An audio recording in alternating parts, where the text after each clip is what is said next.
আমার মা বাবা মারা যাওয়ার পর আমি আমার মামার বাড়িতে থাকতাম, আর আমার আপন বলতে কেউ ছিল না। তারপর আমি একটা অফিসে চাকরিতে জয়েন করি। অফিসের বস একদিন সুযোগ বুঝে আমাকে, বাকিটা গল্পতেই বলছি। বাবা মার মৃত্যুর পরে মামার অভাবের সংসারে ঠাঁই মেলে আমার। তখন আমাদের কিছুই নেই, নদী ভাঙ্গনে বাড়িঘর, জমিজমা সব হারিয়ে বাবা মার সাথে শহরের ছোট একটা বাসায় উঠেছিলাম। এর মধ্যে আমার ছোট ভাইটা হারিয়ে গেল। আমার ছোট ভাইয়ার নাম ছিল রুমান। ক্লাস 9-এ পড়তো, আর আমি মাত্র ইন্টারমিডিয়েট পাশ করে অনার্সে ভর্তি হয়েছি। তখন কত স্বপ্ন ছিল ডাক্তার হব, কিন্তু ডাক্তারি পড়ার আর সামর্থ্য নেই তখন। বাবা খুব কষ্ট পেতেন, কারণ ভর্তি পরীক্ষায় টিকেও ডাক্তারি পড়তে পারলাম না। আমি বাবাকে সান্ত্বনা দিয়ে যাই। আমার সান্ত্বনা মাথার উপর বটের ছায়া। বাবা মা আছে আমার। ভাগ্য আমাকে নিয়ে তামাশা করতে শুরু করে। একদিন অ্যাক্সিডেন্টে আমার বটের ছায়ারা চলে যায় না ফেরার দেশে। আমার ছোট ভাইকে হারিয়ে আমি একা হয়ে গেলাম। তারপর মামা ওনার বাসায় নিয়ে আসে। মামা এক অফিসের কর্মচারী ছিলেন। কোনো রকমের সংসার চলে যেত। 2 ছেলে মেয়ের খরচ চালিয়ে আমি তাদের উপর বাড়তি চাপ হয়ে যাই। মামা কখনো কিছু বলতেন না, কিন্তু মামি কেন চুপ করে থাকবে? ছুটা কাজের মহিলা বিদায় হলো। ঘর ঝাড়ু, কাপড় ধোয়া, রান্না করা, বাজার করা সব এক এক করে আমার উপর পড়ে। তার মধ্যে কয়েকটি টিউশনি জোগাড় করে নিজের পড়ার খরচ জোগাড় করি। ক্লাসে তো যেতেই পারিনি, শুধু পরীক্ষার সময় পরীক্ষা দিয়ে আসি। মামি সেটাতেও আপত্তি। যতটা সম্ভব নিজের খরচ কমিয়ে টিউশনির টাকা কিছু মামির হাতে তুলে দেই। মামা সব বুঝতেন, কিন্তু মামির উপর কথা বলতে পারতেন না। ঝাড়ি খেয়ে মুখ কালো করে বসে থাকতেন। এভাবেই মামির সংসারে গায়ে খেটে পড়াশোনা শেষ করি। মামাতো ভাই বোন হিমেল আর নীলুফা মামিকে লুকিয়ে আমার কাজে অনেক সাহায্য করত, কিন্তু কথায় বলে না, অভাগী যেদিকে চায় সাগর ও শুকিয়ে যায়। আমার বেলায় ও ব্যতিক্রম হয়নি। মামার অফিস থেকে একদিন ফোন আসে, মামা খুব অসুস্থ, হাসপাতালে নেওয়া হয়েছে। মামিকে নিয়ে ছুটে গেলাম। সপ্তাহ খানেক পরে মামা বাসায় ফেরেন ঠিকই, কিন্তু প্যারালাইজ হয়ে গেছে, 2 পা অসাড়। মামার অফিসের কয়েকজন এসেছিলেন দেখতে। মামা অনেক বলে কয়ে মামার কাজটা আমাকে দিতে অনুরোধ করেন। ভাগ্য বুঝি মুখ তুলে চাইল। কি দয়া হলো ওনাদের, আমাকে চাকরিটা দিয়ে দিল। সেই অফিসের বস রাফি। আমি মামার পোস্টেই জয়েন করি। একদিন একটা ফাইল নিয়ে হুট করেই রাফির কেবিনে ঢুকে পড়ি। যা দেখলাম তার জন্য প্রস্তুত ছিলাম না। এই অফিসের একটা মেয়ে রাফির সাথে বসে হাসি হাসি গল্প করছে, মনে হয় যেন তারা দুজন দুজনকে খুব ভালোবাসে। আমি দেখেই মাথা নিচু করে দাঁড়িয়ে আছি। এই মেয়ে, নক না করে আমার কেবিনে ঢুকার সাহস হয় কি করে তোমার? রাগে গড়গড় করতে থাকে Rafi. I am sorry sir, ভুল হয়ে গেছে। আসলেই আমি অন্যমনস্কভাবেই নক করতে ভুলে গেছি। কোথা থেকে এসব জুটেছে কে জানে। এই মেয়ে বাবা মা ভদ্রতা শেখায়নি। নাইমা নামের মেয়েটি এগিয়ে এসে বলল। এই মেয়ের মুখে ভদ্রতার কথা শুনে মেজাজ কারাক করছে আমার। আমার ভুল, আমাকে আরো কিছু বললেও মেনে নিতাম, কিন্তু আমার বাবা মাকে নিয়ে কেউ কিছু বললে আমি সহ্য করতে পারি না। এক্সকিউজ মি ম্যাম, আমার ভুল হয়েছে, আমি স্বীকার করছি, কিন্তু তাই বলে আপনি আমার মা বাবাকে তুলে কথা বলতে পারেন না। আর ভদ্রতা কাকে শেখাতে হবে সেটা তো দেখতেই পাচ্ছি। নিমা আমাকে চড় মারার জন্য হাত তুলতেই ওর হাত ধরে ফেলি। এক ঝাটকায় হাত সরিয়ে দেই।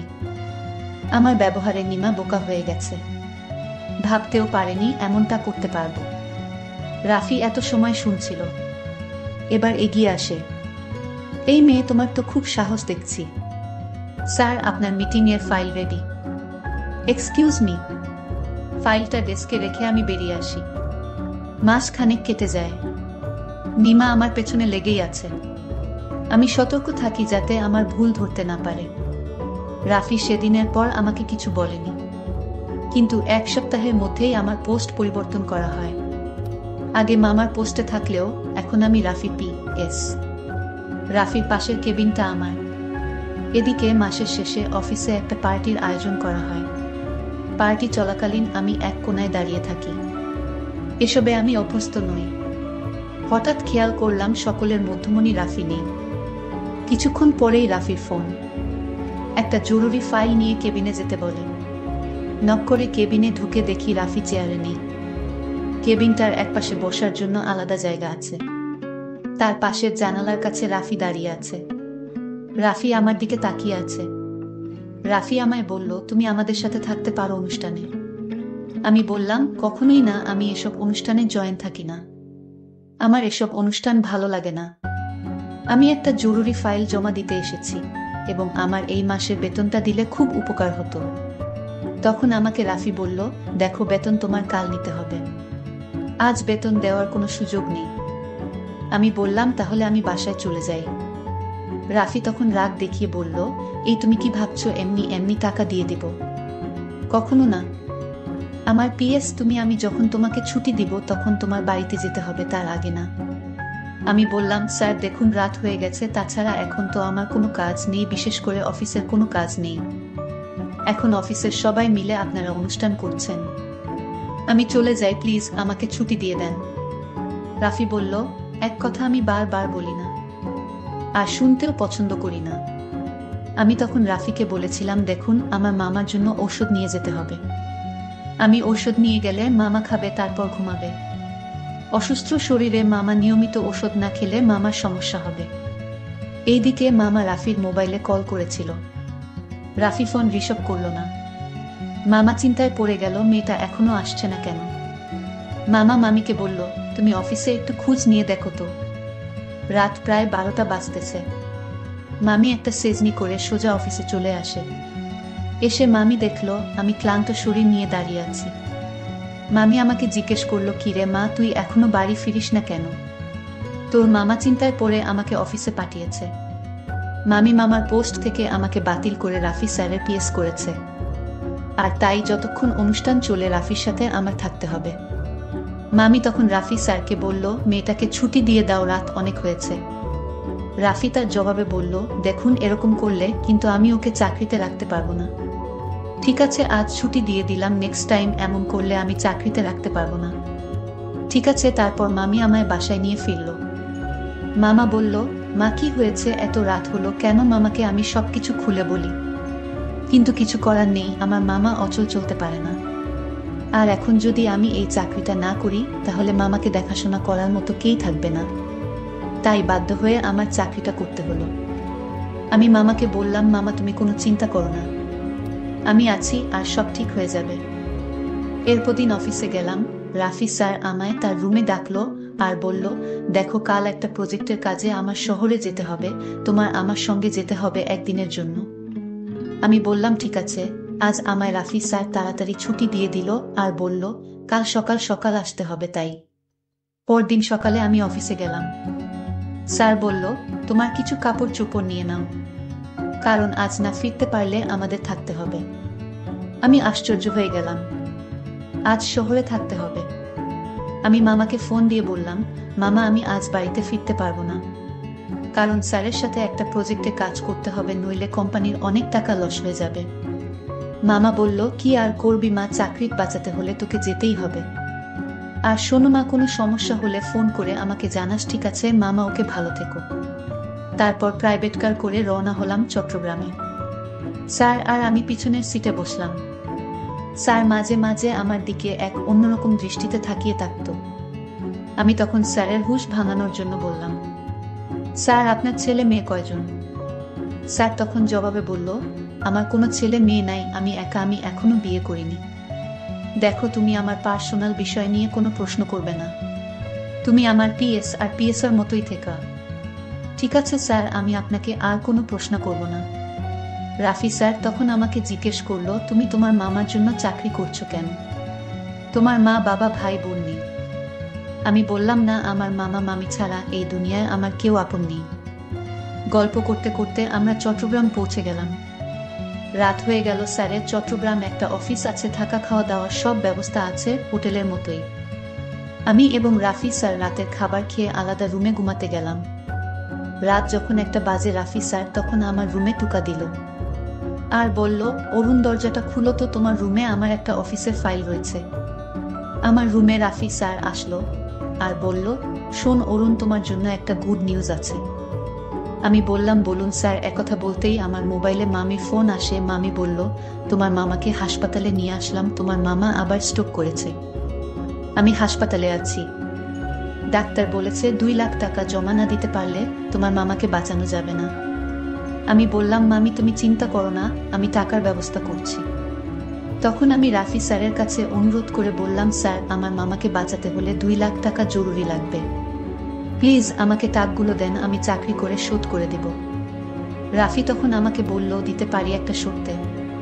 আমি বললাম, কি শর্ত? আমি সব শর্ত আমি মানব। রাফি তখন আমাকে কুপ্রস্তাব দিল। আমি বললাম, স্যার অন্য কিছু বলুন। স্যার তখন বলল, এটাই আমার চাওয়া, যদি রাজি থাকো তাহলে আমি তোমাকে 2 লক্ষ টাকা দিতে পারি। আমি কোনো উপায় না পেয়ে বললাম, মামাকে বাঁচাতে হলে আমার এখন রাজি হওয়া ছাড়া কোনো উপায় নেই। মনে মনে চিন্তা করলাম, আগে টাকাগুলো নেয় তারপর দেখা যাবে।